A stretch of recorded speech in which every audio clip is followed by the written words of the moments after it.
Hi, everybody. My name is Jason. I'm Jaden. Yeah. And we are the Yahoo and the Torah channel. We thank you guys very, very much for being a part of our little family, for being a part of our little jungle table. We are the family that believes that the laws, statutes, and commandments that are found in the first page of Genesis and goes to the end of Deuteronomy are the guideposts for life. They are the ways to the future. They are the way forward. They are the most important things in any of our lives. And it's sad because most of the world has abandoned them. It's sad because most of the world doesn't care.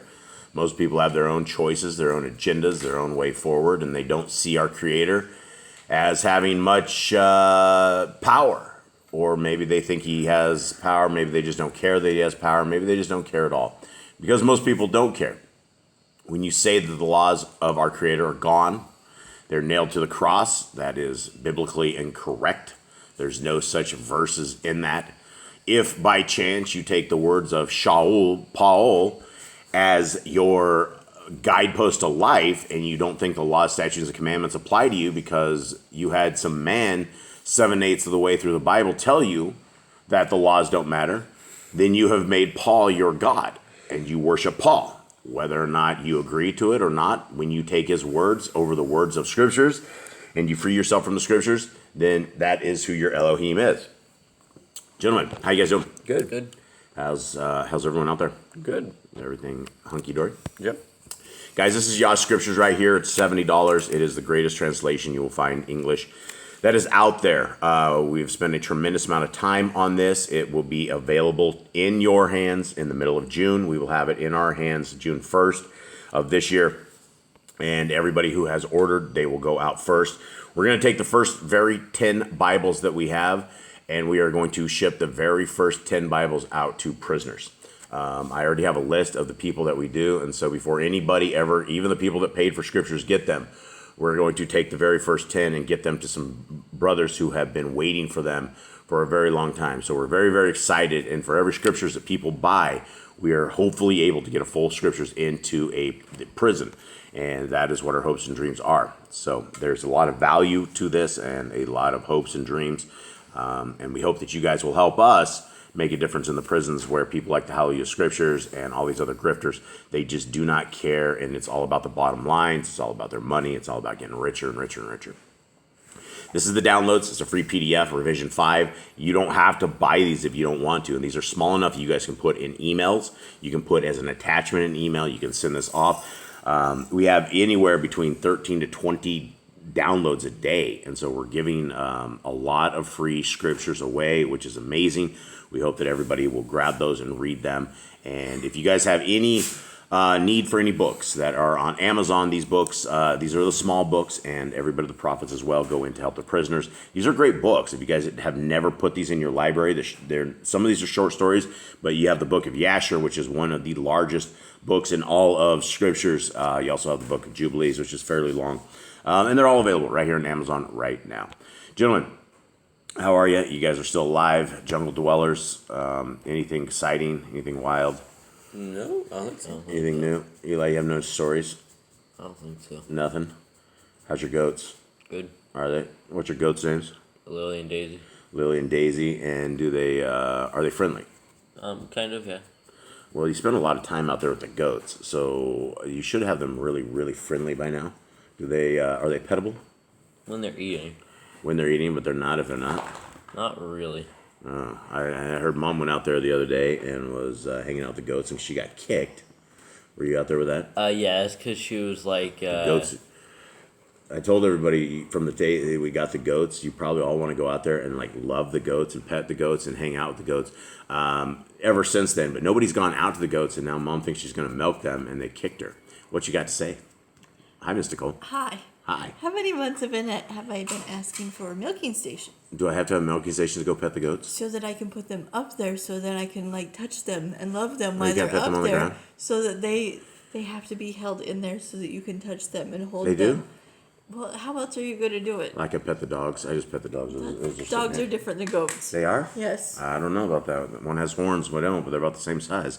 All right, well, that's it. There's the drama in our house, the goats, and hopefully we will be able to get these things to love us so that Miss Nicole can milk these things at some point. But I don't know what so much to milk. I mean, these things are really small. I mean, you'd have to have like a whole barn of goats to ever get a cup of milk out of this, I think. Supposedly, the second time they give birth, they give a whole bunch of milk. The first time is not much. The second time they have a lot of milk. I've heard that before. I've heard the jungle people. In fact, we bought a cow and a little calf like, I don't know, how many years ago? 2, Was it Gordo's 2 years? 3.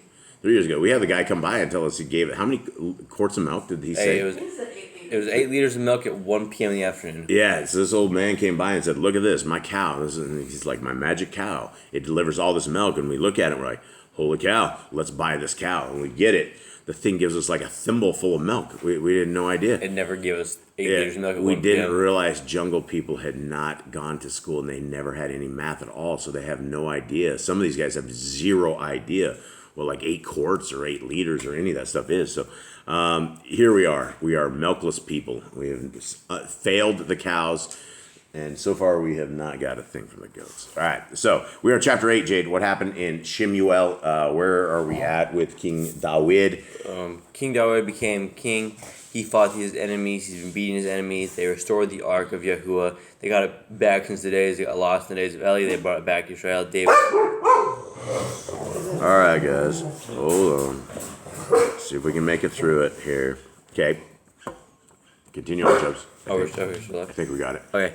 David danced. He came back. He was super happy. And people were happy. His wife wasn't happy because he danced in the streets in front of all the women. And then in the next chapter, Yahuwah sends Nathan his prophet to him. He says, will you build a house for me? Will you build it out of cedar? And David says he will build his house for him. And he says a long prayer to him, how he protect him, take care of him, so he will build his house. What do you think the dance of David looked like? I don't know. Something, it was like just probably reckless happiness. Yeah, the happy dance. All right. Here we go. So here we are, chapter 8. Everyone ready? Yep. And after this, it came to be that David smote the Pelishites and humbled them. And David took the bridle of the mother city out of the hand of the Pelishites. He also smote Moab and measured them off with a line, causing them to lie down on the earth. With 2 lines, he measured off those to be put to death, and with 1 complete line, those to be kept alive. And the Moabites became David's servants and brought presents.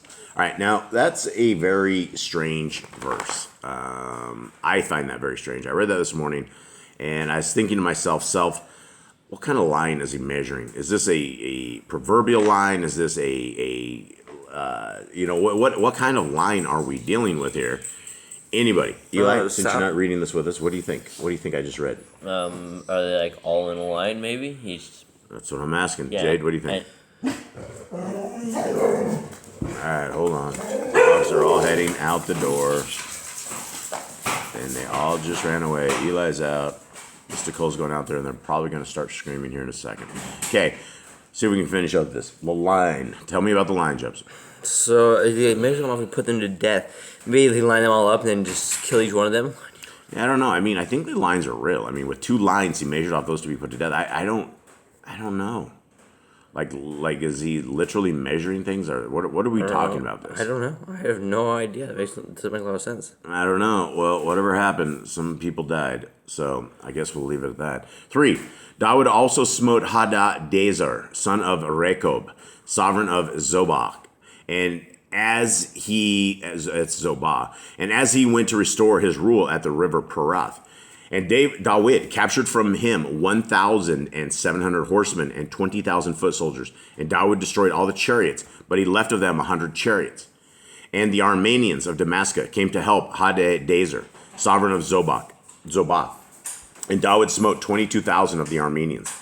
Then David put watchposts in Aram of Damascus, and the Armenians became David's servants and brought presents. And David saved and Yahuwah saved David wherever he went. There's a lot of people here. That's a lot of people dying, and like maybe if they teamed up, they could beat them, and they ended up dying even more. 22,000 people is a lot. That's just from the Armenians. Yeah, just from the Armenians. Okay, 7. And David took the shields of gold which were on the servants of Hadadezer and brought them to Jerusalem. And from Betak and from Berothai, cities of Hadadezer, sovereign David took very much bronze. And Toi, sovereign of Kamath, heard that David had smitten all the army of Hadadezer. So Toi sent Joram, his son, to sovereign David to ask peace of him and Baruch him, because he had fought against Hadadezer and smote him. For Hadadezer had battles with Toi, and brought with him objects of silver and objects of gold and objects of bronze. Sovereign David also kadosh those to Yahuwah, along with the silver and the gold that he had kadosh from all the nations which he had humbled, from Aram, and from Moab, and from the children of Ammon, and from the Pelishites, and from Amalek, and from the spoil of Hadadezer, son of Rechob, sovereign of Zobah. And David made a name when he returned from smiting 18,000 Armenians in the Valley of Salt. So now we had 22 Armenians. The Armenians are dropping like flies. Now 40,000 of them. Yeah, so 22,000 when we have 18,000 right here. 40,000. That's a lot of people. And he put watch posts in Edom. Throughout all Edom, he put watch posts. And all the Edomites became David's servants. And Yahuwah saved David wherever he went. And David reigned over all Israel. And David was doing right ruling and righteousness to all his people. And Joab, son of Zuriah, was over the army. And Jehoshaphat, son of Achiliud, was recorder. And Zadok, son of Achitub, and Achilamach, son of Abiathar, were the Kohanim. And Sariah was the scribe. And Beniyahu, son of Yahoyoda, was over both the Kerethites and the Pelethites. And David's sons were Kohanim. All right, I found that very interesting. I didn't know what that last line exactly meant. David's sons were Kohanim. Maybe one of his wives were Levites, and so he had them become priests instead of warriors. I don't know. Would it, if he was from the tribe of Judah and his wife was from Levi, would the kids be Levites? I don't think you can. I think you're supposed to marry like that, are I you? don't think I so. don't know. I don't know how they become priests. Maybe like he had something that we don't. What know. do we know about the priests? The priests are not Levites. Yeah, they're not. They're not Judean. Yeah, they're not the tribe of Judah. That's for sure. So there's some stuff in this chapter. I would have to say that we don't know. Up at the top, I definitely don't know the measuring of the lines, what that was all about.